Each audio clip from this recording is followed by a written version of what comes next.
Hello নমস্কার, welcome back to my channel.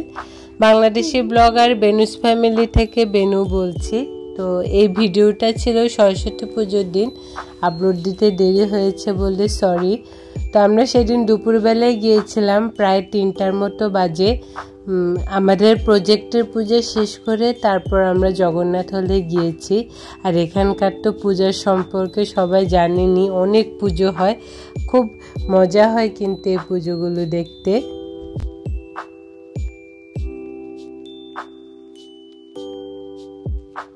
এক একটা ঠাকুর এক এক রকম সুন্দর হয়েছে, এক এক রকমভাবে সাজিয়েছে এক একটা ডিপার্টমেন্ট, অনেক সুন্দর হয়েছে। অনেক মানুষও ছিল, কোনটা কতটা বেশি সুন্দর হয়েছে সবাই প্রতিযোগিতামূলকভাবে কাজ করেছে।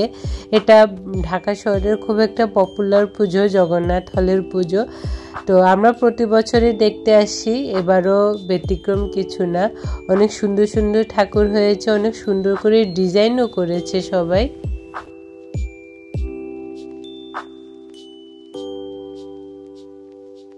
তো সবগুলো ঠাকুর ঘুরে ঘুরে দেখছি আর সবাই ফটোশ্যুট করছে। আসলে দুপুরের টাইমটা পুজো শেষ হয়ে যাওয়ার পর সবাই ফটোশ্যুট নিয়ে ব্যস্ত থাকে।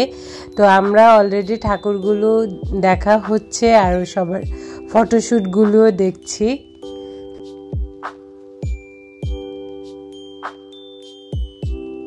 আমার এই বিনার প্যান্ডেলটা খুব সুন্দর লেগেছে, অনেক সুন্দরভাবে করেছে।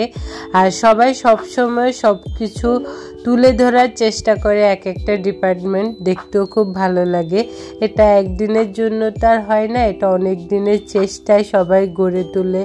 আর এই সরস্বতী পুজোর দিয়ে অনেক অনেক মজা হয়। এখানে যারা পুজো করে কম বেশি সবাই জানেন। তো এই ঠাকুরটাও আমার খুব ভালো লেগেছে, এত বড় একটা ঘন্টা দিল আর অনেক উঁচু উঁচু করে এক একটা প্যান্ডেল করলো, দেখতে খুব ভালো লাগে। আর ব্যতিক্রম কিছু না, সচরাচর যেভাবে করে সেভাবেই, বাট এবারে ঠাকুরগুলো খুব সুন্দর হয়েছে, অন্যরকম ডিজাইন করেছে। কিছু কিছু নতুন ডিপার্টমেন্টও মনে হচ্ছে বেড়েছে এবার। ঠাকুর সব কিছু মিলে অনেক বেশি ছিল, দেখে শেষ করা যাচ্ছিল না। তখন মনে হচ্ছিল প্যান্ডেল বাড়িয়েছে। যাই হোক, কে কে গিয়েছেন অবশ্যই জানাবেন, কম বেশি সবাই গিয়েছে, সবার ফেসবুক ব্লগগুলোতে দেখেছি। তো আমার মতো সবাই গিয়ে দেখে এসেছে, আমরাও দেখে এসেছি, খুব ভালো লাগলো, মজা হলো। আর অনেক মানুষ ছিল, সবাই দেখতে আসে।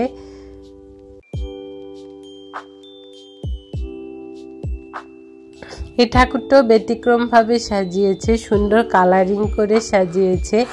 মাম্মাম এবার খুব ভালোভাবে ঠাকুরগুলো উপভোগ করেছে। অন্য সময় তো ছোট থাকে, মনে থাকে না, বাট এবার একটু বুঝ হয়েছে বলে প্রতিটা জিনিস খুব সুন্দর করে উপভোগ করেছে। এই সাদা কালার সরস্বতী মাকে এত সুন্দর লাগছিল, মার্কেটিং ডিপার্টমেন্ট করেছে, খুব সুন্দর হয়েছে এই সরস্বতী মা।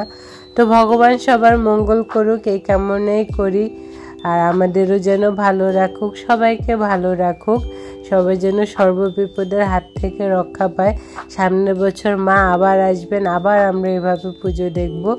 তো খুব সুন্দর সুন্দর ডিজাইন করেছে, স্মৃতি হিসেবে ভিডিও করে রেখে দিয়েছি। প্রতি বছর আসবে, আগের ভিডিওগুলো দেখব স্মৃতি হিসেবে। তো লাস্ট পজিশনে আমরা একটু দাঁড়ালাম ছবি তোলার জন্য, দাঁড়াতে পারছিলাম না, রোদের আলো চোখে আসছিল বলে ছবি তেমন তুলতে পারি নাই। সবাই জানি কেমনভাবে এই আলো চোখে নিয়ে তুলছিল, আমরা তো মামি চোখে বন্ধ করে দিচ্ছিলাম। অনেক সুন্দর হয়েছে না প্যান্ডেলগুলো, আসলে অনেক সুন্দর হয়েছে, দেখতেও খুব ভালো লাগছে। ঘুরে ফিরে দেখছিলাম, বেশিক্ষণ ছিলাম না, দেখে চলে এসেছি। আর এত লোক ছিল, হাঁটাও যাচ্ছিল না। তো সবগুলো দেখাতে পেরেছি, সেটাই অনেক। আমারও ভালো লাগছে, আশা করব আপনাদেরও ভালো লাগবে। ভালো লাগলে কিন্তু কমেন্ট করতে ভুলবেন না, অবশ্যই কমেন্ট চাই।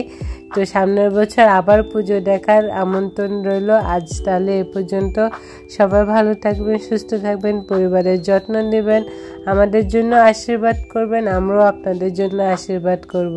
Tata, bye bye.